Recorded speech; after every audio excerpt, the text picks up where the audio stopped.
Peace and blessings. What's going on, everybody? This is, I believe, day 7 of the 90-day game dev challenge. I'll be going over some things that happened prior to starting the challenge, and I'll be going over pretty much what's been going on in my life within these first 7 days, what I've been able to get done, so forth. So for those of you who don't know, I am working on a 4-player co-op strategic action RPG titled Seed, a game where you enter wastelands, burst monsters into seeds, transforming them into vegetation that supports your faction. Jumping right into where we are at day 7 and updates that have been made to the game. All right, so my man Seth can now shoot on the Y-axis as well on the X-axis.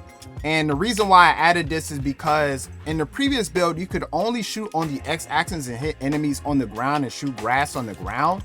But we want to have verticality in the game for the characters that you can choose and give the player the option to do like airborne abilities, hit airborne enemies, and you know, there'll be a lot of like environment traversal and things like that. So by tapping right trigger, you could pretty much shoot his seed shot, the long range attack. And so the seed shot, I also got the seed shot to grow changers, to grow a level 1 grass changer. And I also made a change to the seed shot where you can hold the right trigger or the long range trigger and release it for a charge shot. And I added it to where the charge shot can leave a trail of grass or changers. And there's a couple things. There's a lot of things that got to be fixed. It's gonna look ugly in the beginning, like that's just the little yellow thing that I made. I'll get all the effects and stuff like that done later, but we just want to get the game fun as soon as freaking possible. So we were thinking about the action around, Seth and his combat abilities and things. We were thinking like a hybrid between the Hulk and wrestling moves. In addition to his abilities, his creations, the Littles, which one of them is on his shoulders, Little Bush right there. Little Bush is the one that gives him the ability to be able to grow floral changers. So players will be able to equip different type of Littles to their character, which will add abilities onto the character's base abilities. So you can see here that Little Bush is actually giving Seth the ability to create this blaster from his fist. So you had a roll in the previous build, but I added a dash ability and I want it to more be like a charge attack. This charge attack, I think I want it to be like a Ruby Heart type attack where she charges at you, or like a gamma charge. And it does like damage, like pop, pop, pop, pop, pop. But you can air dash, and you can dash on the ground. If you dash on the ground, it will grow some grass changers. So based on the feedback that we got from PAX East and other conventions, a lot of people wanted more stuff on the action side and more options on the action side. And we had this hybrid thing of like tower defense and action. And so I'm focusing more on the action side. There will be tower defense things that complement the action part of the game, but it's not going to be a core focus or forefront in terms of the game mechanics. So right now Seth has this like 1, 2, 3, right? I think I showed this in a previous update. He has this 1, 2, 3 piece. The swing is a primary attack on X. And then I also gave him a special, or players will have a special button to where if you press the B button or whatever they want to map it to. And I gave Seth for his special for right now, I gave him this attack called, it's a placeholder attack called Grenade Ripper, where he pretty much, the idea is that his blaster on his arm, he'll grab the charge shot and then rip it, and then like it'll create this AoE attack. So for right now, I just have it to where, he does the animation and then, it creates a AoE of, or a radius of changers, because I do want it to create grass around him when he does the ability. So the idea is that the first part of it will stun enemies and it'll create like a AoE stun. And then the second part is the AoE knockback attack that'll knock enemies far away with this like ore blast.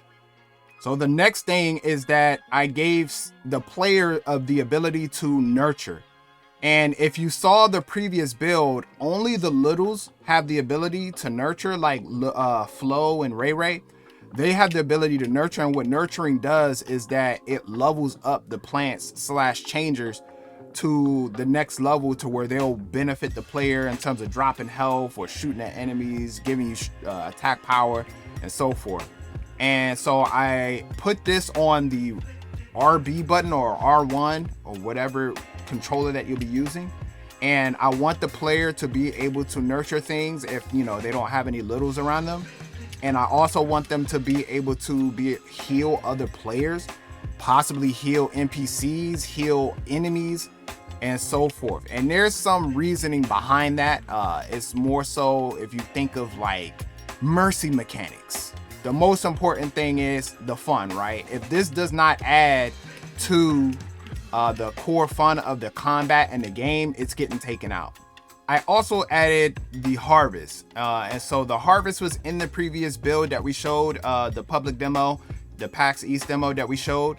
Harvest was already in there, but I have to rebuild a lot of these core mechanics because I am using visual scripting and it's just me right now. So I need to be able to add or take away from the gameplay, and I don't know C#, so I'm not able to edit or remove any of the things from the old build. The next thing I added is I gave players the ability to sprint, and different characters throughout the game will have different sprints that'll have, you know, unique effects and things. And I think it's pretty good to have like different type of movement mechanics in the game, at least like 2 to 3, you know, just to give the player some options. So 𝐸𝐹, his sprint is a roll.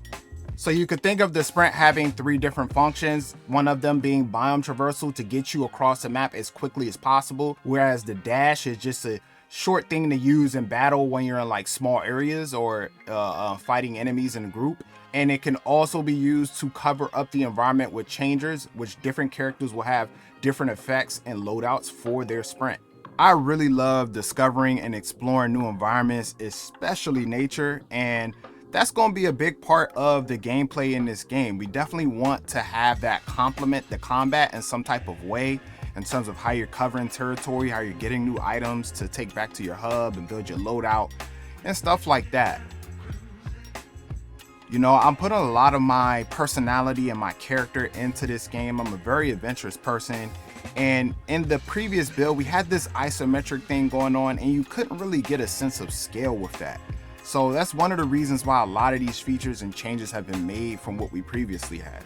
And I think this was a good call because we definitely want you to have that sense of scale with growing plants, trees, getting on top of high places in the environment, and just overall having this nice vast world without it being open world or something that we cannot manage within scope. I got some bloopers for y'all. There's this bug where you roll in midair, like when you're just falling in a fall animation, and when you roll, it does this weird like T-pose thing. So I gotta fix that. We also have this weird effect where when you shoot midair with the seed shot, that he floats, kind of like Dante on Devil May Cry. And I actually like it. It wasn't intentional, but I'm thinking about keeping it. And we have a faction in the game that we could probably make this work if you equip something from their faction to your loadout, that this could work. So we'll see, but I like it. So some of the challenges that I ran into while developing these things is, one, ray casting. I've never done ray casting before, and in order to do projectiles and other things in the game, you need to understand how ray casting works. And what it is basically a line that draws from one point to the other. And in order to, you know, send a projectile on that line or whatever you're trying to send between a point A and B. And I also learned that with ray casting that you have to have invisible walls or some type of skybox out in the open if you don't have any colliding like objects. It basically needs something to detect or hit in order to send a projectile or whatever it is you're trying to send to that point. And if you don't have something colliding with it, it won't work. Another problem is I had the grass, it was growing sideways, and it was like some problem with rotation logic when creating a new changer or object upon collision, and I was able to fix that. I did some research on like quaternion and rotate. It's all type of crazy like rotation math and things, but we were able to get it working, and I'm still learning and being able to polish that. Distractions is a big one because, you know, there's been certain individuals hitting up my phone saying they need this or they want this, and you know, just you only have such an energy battery or a cup that you can pour from. And right now this challenge is taking a lot of my time and focus, and I still have to figure out my livelihood too.